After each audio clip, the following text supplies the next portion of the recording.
अतिशय वेगाने विकसित होत असलेल्या श्री विठ्ठलाच्या पावन नगरीत पंढरपूर समीप आम्ही घेऊन आलो आहोत एक सर्व सुविधांनी युक्त विठू माऊली नगर येथे भव्य प्लॉटिंग प्रकल्प। आमच्या प्रकल्पाची वैशिष्ट्ये प्रशस्त रस्ते, प्रत्येक बाजूला डिमार्केशन, संपूर्ण साईटला कार कंपाऊंड, रस्त्याच्या बाजूला स्ट्रीट लाईटची सोय, संपूर्ण प्लॉटिंग मधील रस्त्यांच्या दुतर्फा झाडांची लागवड, संपूर्ण प्लॉट धारकांना आवश्यक वीज कनेक्शनसाठी स्वतंत्र डीपीची सोय या आणि अशा अनेक सुविधांसह युक्त विठू माऊली नगर मध्ये 1 ते 11 गुंठ्यांपर्यंतचे प्लॉट उपलब्ध।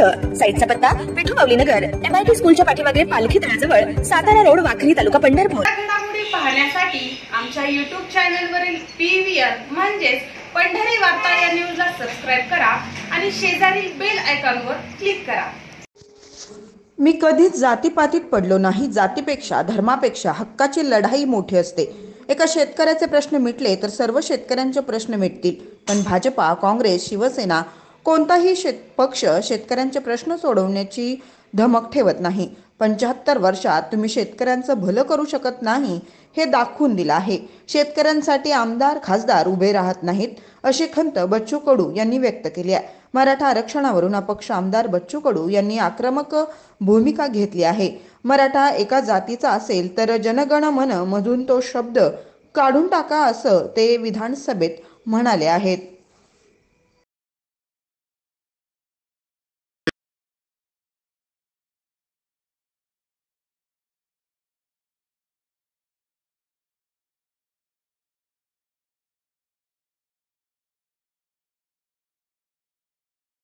महोदय, आपण खरं तर या बाबतीत मोठे प्रभावी आहे। अध्यक्ष महोदय, तसं तर मी जातीपाती धर्मादी पडलो नाही, कधी त्याच्यात कधी आंदोलन केले नाही। मी आतापर्यंत जे काही आंदोलन केलं, बाहेर आलो, सभागृहात बोललो, ते शेतकऱ्यांबाबत, दिव्यांगाबाबत, अनाथाबाबत माझ्या सगळ्या लक्षवेधी जास्तीत जास्त दिव्यांगाच्या बाबतीत आणि अनाथाच्या बाबतीत आहे। अध्यक्ष महोदय, पहिल्यांदा आम्ही या सगळ्या अशा मागच्या ठरावात मी बोललो नव्हतो। मागच्या सभागृहात या आरक्षणाबाबत मी कधी बोललो नाही, कारण माझं असं मत आहे का जातीपेक्षा धर्मापेक्षा हक्काची लढाई फार महत्वाची असते। शेतकऱ्याला त्याचा भाव भेटत नाही, मजुराला त्याची मजुरी भेटत नाही। आणि माझं अजूनही पूर्ण असं मत आहे का शेतकऱ्याला जर भाव भेटले तर सगळ्यात जातीत शेतकरी 75% आहे। एका शेतकऱ्याचे प्रश्न मिटले का या देशातल्या सगळ्या शेतकऱ्याचे प्रश्न मिटतं, एवढी ताकद शेतकऱ्याच्या प्रश्नामध्ये आहे। पण ते तुमच्या धम्मक नाही, ना काँग्रेसवाल्यामध्ये, ना भाजपवाल्यामध्ये, ना शिवसेनेवाल्यामध्ये। तुम्ही शेतकऱ्याचं भलं करू शकत नाही हे 75 वर्षामध्ये स्पष्ट दाखवून दिलं। सगळ्या समाजात शेतकरी आहे, पण शेतकऱ्यासाठी समाज उभा राहत नाही, आमदार उभे राहत नाही, खासदार उभे राहत नाही। हे या देशातलं सगळ्यात मोठं दुःख आहे। अध्यक्ष महोदय, 350 गुन्हे दाखल झाले, 350, 4 ते 5 गुन्ह्यामध्ये किमान 4 वर्षाची सजा मला कोर्टाने सुनावली। आम्ही धडक मारायचं बिलकुल, आणि अजूनही ठोकतोय धरून, काही विषय नाही आहे। अध्यक्ष महोदय, एक लक्षात घ्या का हा देश आम्ही पाहतोय, म्हणजे कधी कधी विचार येतं का आपण जातीपाती धर्मामध्ये पडायचं का नाही पडायचं। पण काल एक वाचण्यात माझ्या आलंय, जॉर्ज फर्नांडिसचं भाषण आलं, त्यांनी मस्त सांगितलं, आणि त्यांनी सांगितलं का जन्म झाला का माणसाला जात आणि धर्म चिटकतं, आणि तो मरेपर्यंत कायम राहतं। त्याची जात जात नाही आणि धर्मही त्याच्यातून काही सुटत नाही। आणि म्हणून लोक असं म्हणतात का जातीवर जात सोडू नका, पण जातीवर वाद करू नका। जात कोणच सोडली नाही पाहिजे, कारण जन्मतापासून ते लागतं आणि मरेपर्यंत ते टिकतं। तसं ते पॉयझन आहे।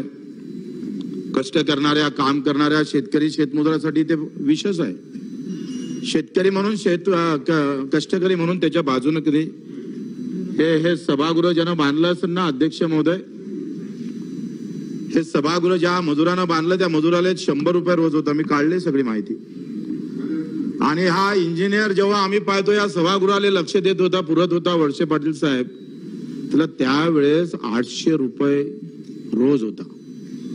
इंजिनियरले 800 रुपये रोज, आणि ह्या सगळ्या कष्ट करणाऱ्या मजुराला 100 रुपये रोज। हे लुटीचे तंत्र आहे। जो ज्यादा कष्ट करेगा उसको लुटना है, और जो कम मेहनत करेगा उसको देना है। श्रीमंतांना अधिक श्रीमंत व्हावं आणि गरिबांना अधिक गरीब व्हावं आणि मग गरिबांना श्रीमंताच्या घरी भांडे घासावं अशी व्यवस्था आहे. ही व्यवस्था आहे सरळ सरळ. आणि या व्यवस्थेला तोडण्याची ताकद तुमच्या आमच्यामध्ये नाही आहे म्हणून ही व्यवस्था आम्ही पाहतो आरक्षणावर येऊन आम्ही आता आमची पोळी भाजणार आहोत. याच्यात नेते मोठे होणार, पक्ष मोठा होणार आणि कार्यकर्ता भस्म होऊन जाईल, पेटून जाईल.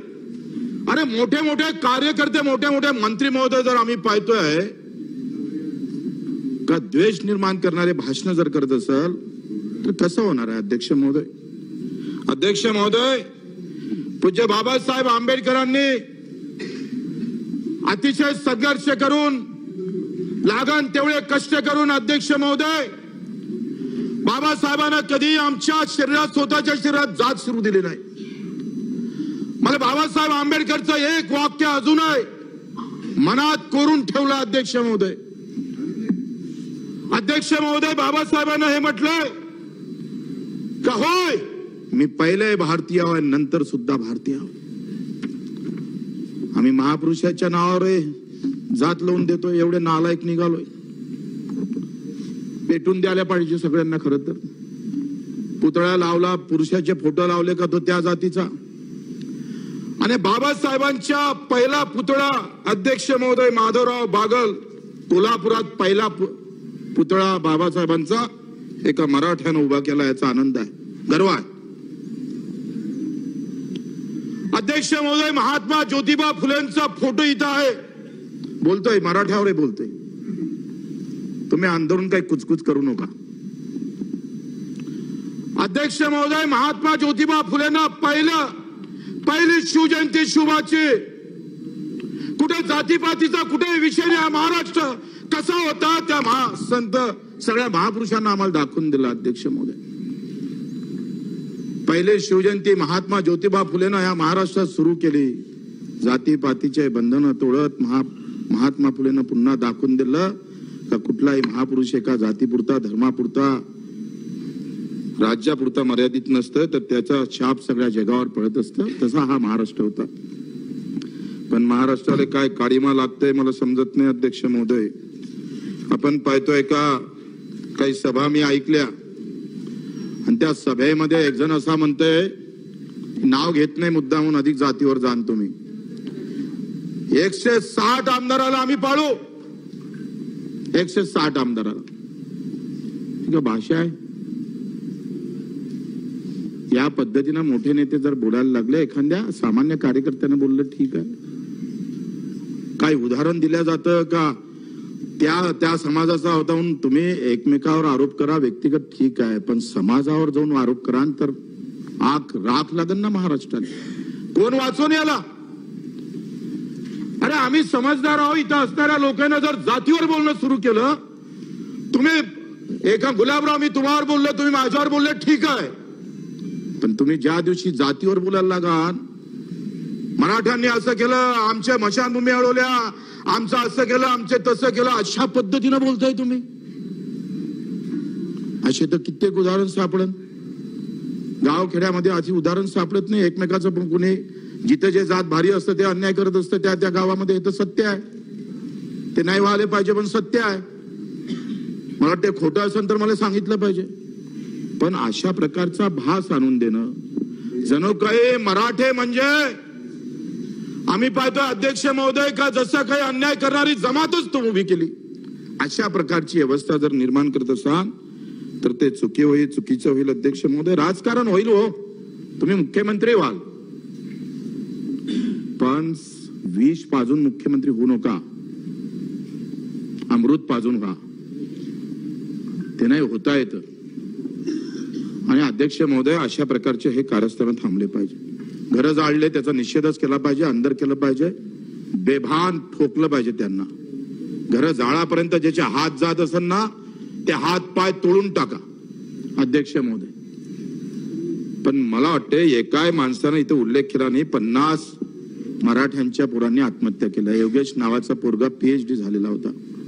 मी त्याच्या घरी गेलो तर फक्त डोळ्यात पाणी होते, फक्त डोळ्यात पाणी होतं. त्याच्या बापानं आत्महत्या केली होती. घर पळाले झालं होतं अंगावर. शिकून आता नोकरी लागत नाही म्हणून तो आखरी एकतर कापसाले भाव भेटत नाही. मराठवाड्यातला जर भाग पाहिला तर अतिशय दुष्काळी भाग आहे.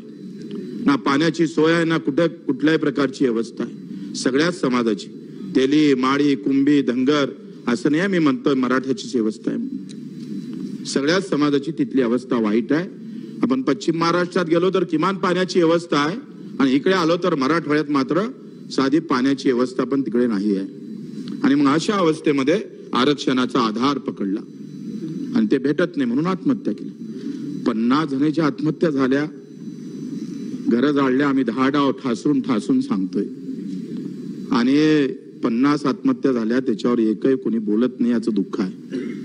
एवढे जातीवादी जर सभागृहात आम्ही राहत असेल तर या सभागृहाचं पवित्र कसं राखलं जाईल.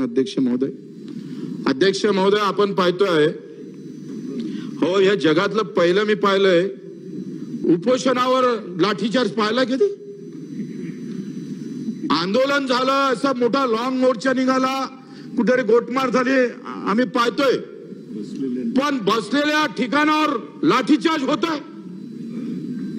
मी जरी सरकारमध्ये असलोय तरी सत्य महत्वाचं असतंय. आणि मग हे दुःखद गोष्ट नाहीये, ही वाईट गोष्ट नाहीये. नाही उचलले असते, नाही जबरदस्ती केलं असतं, काय फरक पडला असतं. पण उचललं आणि तुम्ही त्याला हवा दिली. द्यायची होती का दिली तपासलं नाही पाहिजे. कोणी पण असेल कोणाला बदनाम का होतंय का तुमच्या बाजूने गृहमंत्री बसत असाल आणि तुम्ही म्हणत असाल का घर कसे पेटले आहे. कसं चालणार. तुम्ही असं म्हणत असाल तुमच्या बाजूने अर्थमंत्री बसते आणि तुम्ही म्हणता ओबीसीला बजेट दिलं नाही मग का आलू शिल्लक का तिथं. अरे ठाम म्हणा त्या कॅबिनेट मध्ये तोडफोड करा. ही भाषा कॅबिनेट मधली आहे, ही भाषा आम जनतेतली नाही आहे, लक्षात घ्या. आणि असं सांगून जर आपण पेटवापेटवी करत असेल तर चांगलं नाही आहे. अध्यक्ष महोदय मी मराठा हा शब्द हा एका जातीचा नाही, मी स्पष्ट बोलणारा माणूस आहे. आपण जर पाहिलं पंजाब सिंधू गुजरात मराठा, पंजाब सिंधू गुजरात मराठा, मग मराठा जर एका जातीचा आहे तर जनगणनेमध्ये ह्या मराठा काढला पाहिजे. एका जातीचा उल्लेख का केला जातो. प्रस्ताव तयार करा, काळा मराठ्याला इथून. हा एका जातीत हा जनगणनेमध्ये आला कसा. अध्यक्ष महोदय 800 वर्षापूर्वीचा पुरावा आहे. लीळा चारित्र ग्रंथामध्ये सरळ स्पष्ट म्हटलं आहे. आचार्य गावामध्ये जात पारी कुंभी बसले होते. यात म्हणाले हो पाटील मराठे तुमच्या गावी ब्राह्मणांचे घर नाही का. 800 वर्षाचा पुरावा आहे. 800 वर्ष. कुंभी हा मराठाचा आहे, पाटील हा मराठाचा आहे. पाटील पदवी आहे हो. गुरधर साहेब तुम्ही पाटील कुंभीमध्ये येत नाही पण पदवी पाटील लागली ना तुम्हाला. पाटील पदवी आहे, देशमुख पदवी आहे, ते कोणत्याही जातीला लागतं. पण पाटील हा आम्ही पाहतोय का मराठा ही सुद्धा या मुलखाचं नाव आहे. वेळात वीर दवळले सात. आम्ही पाहतोय का मराठ्याचं वर्णन आम्ही पाहतोय. 18 पगड जातीतला तेली असन, महार असन, माळी असन, बौद्ध असन, सुतार असन, कुमार असन, धनगर असन, मल्हारराव होळकरांच्या समाधीच्या खाली मराठा सरदार म्हणून लिहिला गेलाय. ते काळान काय तुम्ही. हे काळाची ताकद आहे तुमच्यात. मराठा हाच मी म्हणतोय. कुंभी 400 वर्षापूर्वी तुकाराम महाराज म्हणतोय बरे झालं देवा कुंभी केलो नाहीतर अहंकारनं मेलो असतो. नंतर 200 वर्षापूर्वी महात्मा ज्योतिबा फुलेचं आसूड आहे. याच्यात काय म्हणताय अध्यक्ष महोदय. ज्या महात्म्याला आम्ही मानतोय जातीचे नसले तरी आम्ही महात्मा फुलेचे कट्टर कार्यकर्ते आहे. महात्मा फुलेसाठी लागण तेव्हा मरण यावं तेवढं मरण आम्ही स्वीकारू. अध्यक्ष महोदय महाराजांचा पहिला पोवाडा लिहिणारे आमचे महात्मा ज्योतिबा फुले काय म्हणतात. कुळवाडी भूषण पावाडा गातो भोसल्यांचा, छत्रपती शिवाजींचा, लंगोट्यास देई जानवी पोशिंदा कुंब्यांचा काळ होतो असा यवनांचा. अरे महात्मा ज्योतिबा फुलेला खोटे म्हणताय तुम्ही? महात्मा ज्योतिबा फुलेने खोटं बोलले हे आसूर शब्दात त्यांनी लिहिलेला पोहाळा अध्यक्ष महोदय. इथून ते समोर म्हणतंय तुम्ही यांना जर खोटं पाळत असेल तर कसं होणार अध्यक्ष महोदय? जिजाबाईचे मूळ घर होते पुण्यास. खान राहिला तिथं वस्तीचं. मराठाचं चौकीबंदी गावात शिरण्यास. म्हणजे स्पष्ट होते का मराठ्याला तिथं चौकीबंदी केल्या जात होती म्हणजे 18 पगड जातीला. अध्यक्ष महोदय आज मराठ्याला त्यावेळेस बंदी होती. दुर्दैव आहे आता मराठ्यांना बंदी करावं लागतं. काय मला तर वाटतं जे मराठे मंत्री झाले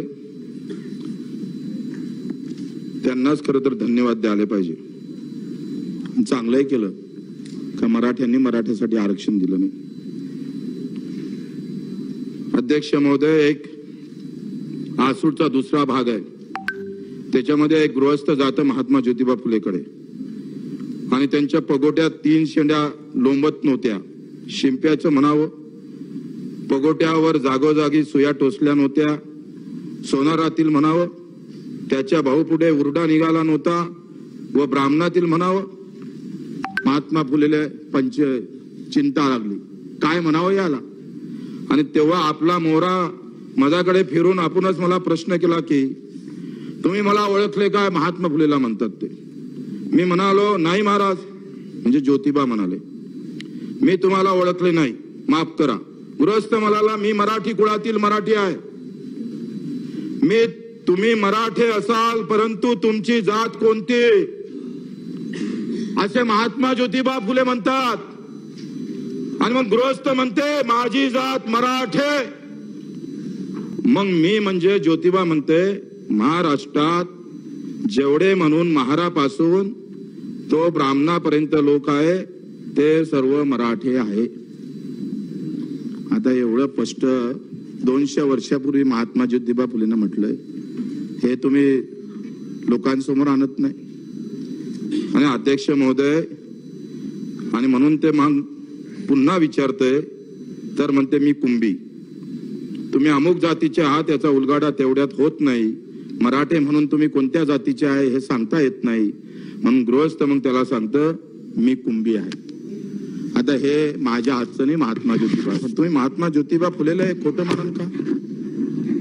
म्हणजे महात्मा ज्योतिबा फुलेचा विषय झाला. अध्यक्ष महोदय भीमरावजी आंबेडकरांचं खंड 10वा आहे.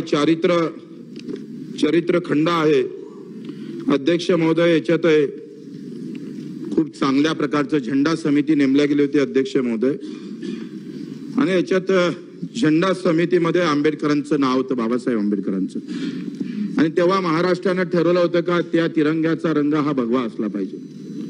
आणि तेव्हा बाबासाहेब आंबेडकरांचा झेंडा कमिटीवर नेमणूक झाली आणि ते दादरला 3 जुलैला आल्या.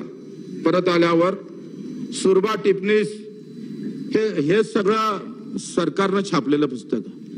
आता तुम्ही अधिक आरोप करणार आहे. तुम्ही मोठे भारी आहे तसे. सुरबा टिपणीस याच्या भेटीला गेले असता ते म्हणाले राष्ट्रध्वज ठरवण्याची कमिटी नेमल्या गेली तरी आपल्या महाराष्ट्रात आपल्या भगव्या झेंड्याच्या आग्रहाची चळवळ कुठेही कशी नाही. डॉक्टर आंबेडकर स्वाभिमानी मराठे आहे. आता ज्योतिबा फुलेच्या म्हणण्यानुसार भुजबळ साहेब मराठी आहे, वळसे पाटील मराठी आहे, गुलाबराव मराठी आहे,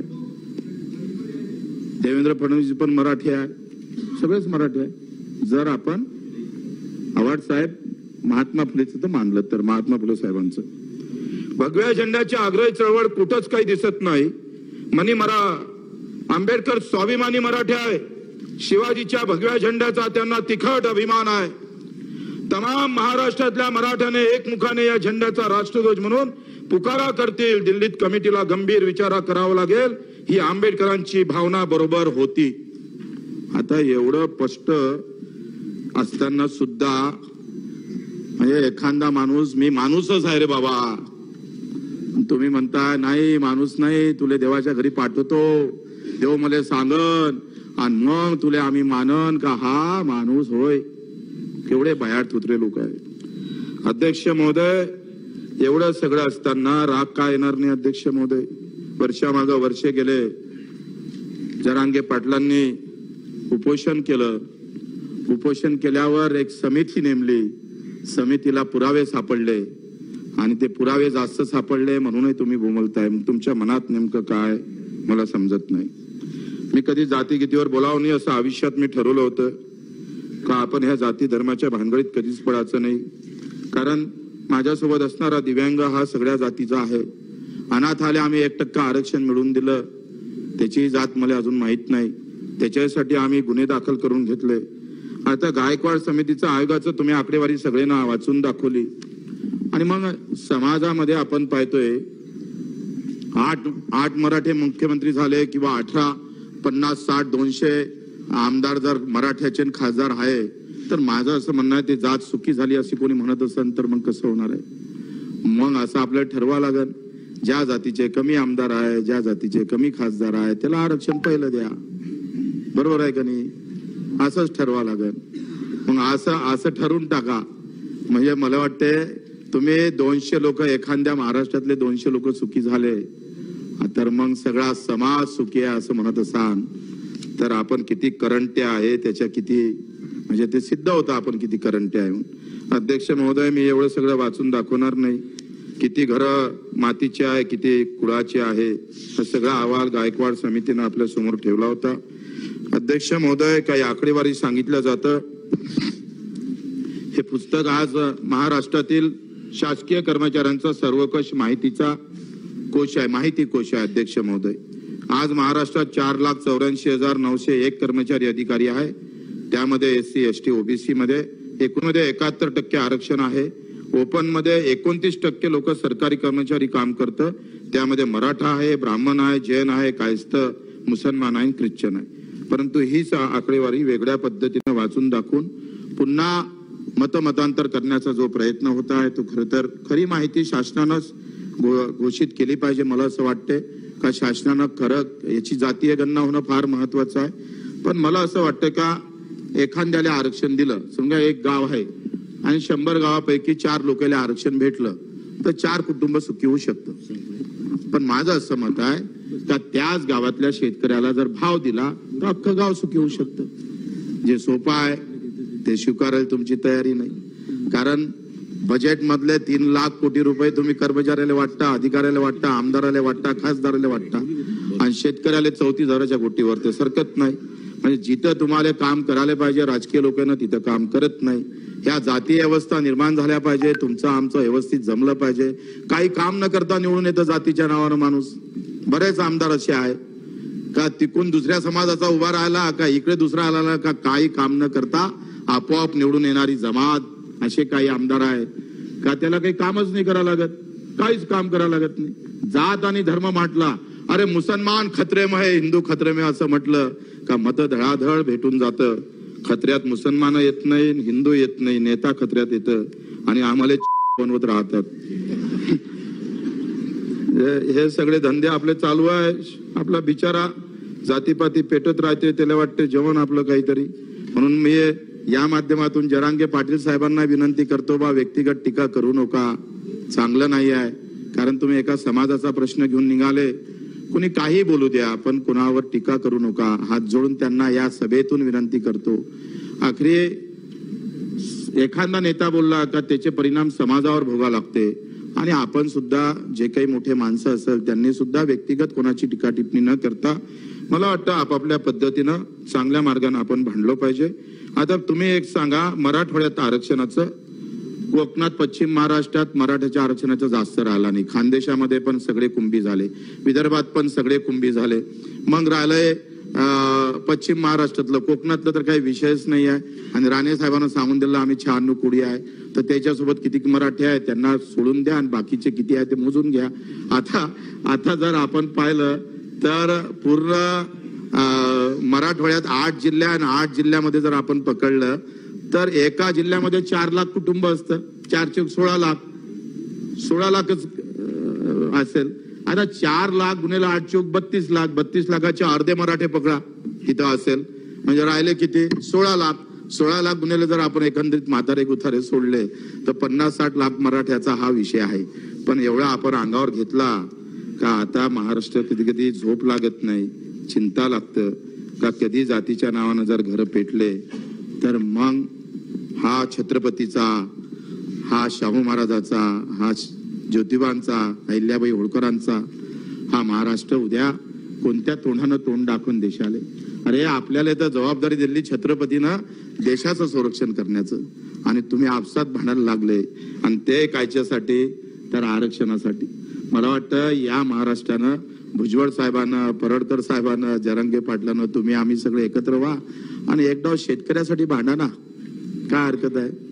पक्ष गिक्ष झेंडे बाहेर काढा, तुमच्यात एवढी ताकद आहे का तुम्ही जर शेतकऱ्यासाठी बाहेर निघाले तर मला वाटतं आरक्षण 15,000 रुपये क्विंटल कापसाले भाव भेटू दे, 10,000 क्विंटल तुरीला, आपल्या याला सोयाबीनला, 15-20 क्विंटल तुरीला आम्हीच तर नोकर ठेवतो, येले सगळेले आम्हीच ठेवतो आमच्या खटल्यावर.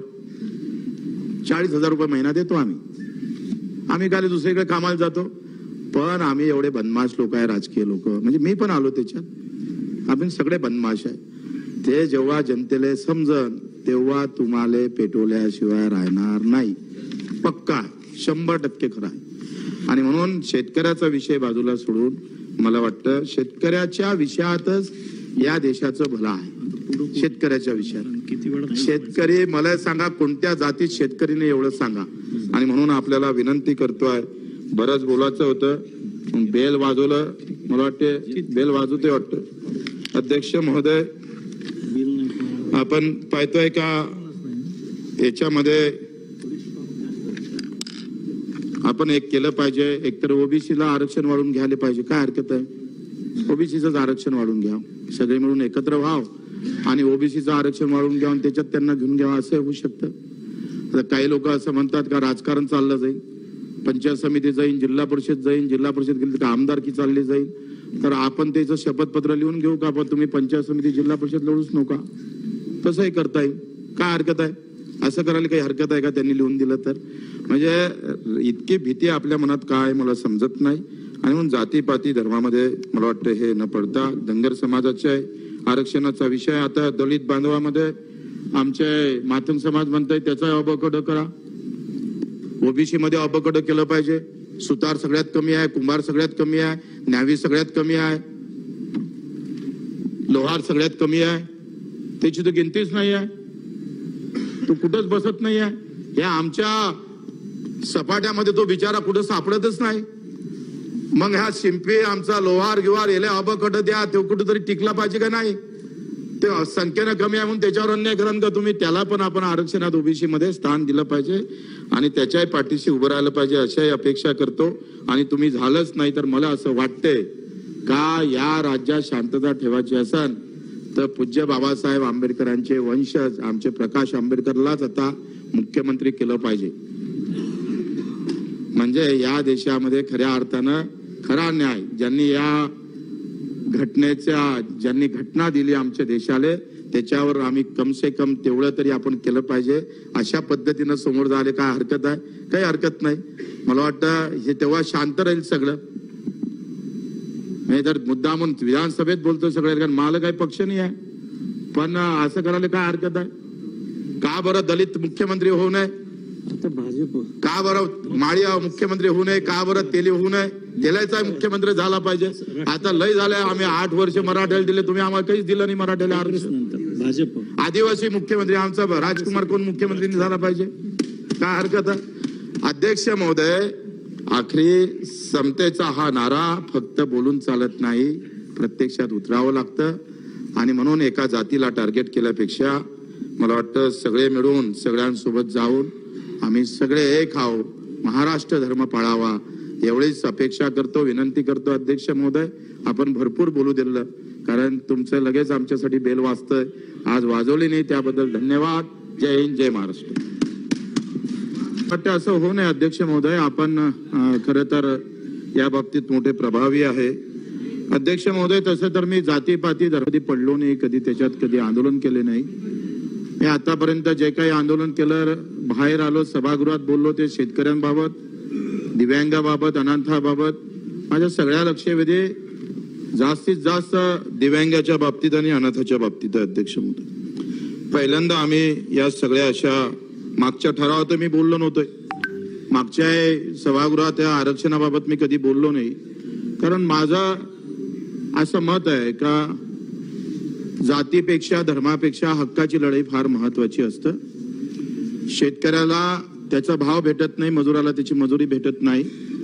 आणि माझं अजूनही पूर्ण असं मत आहे का शेतकऱ्याला जर भाव भेटले तर सगळ्यात जातीत शेतकरी 75% आहे. हे एका शेतकऱ्याचे प्रश्न मिटले का या देशातल्या सगळ्या शेतकऱ्याचे प्रश्न मिटतं, एवढी ताकद शेतकऱ्याच्या प्रश्नामध्ये आहे.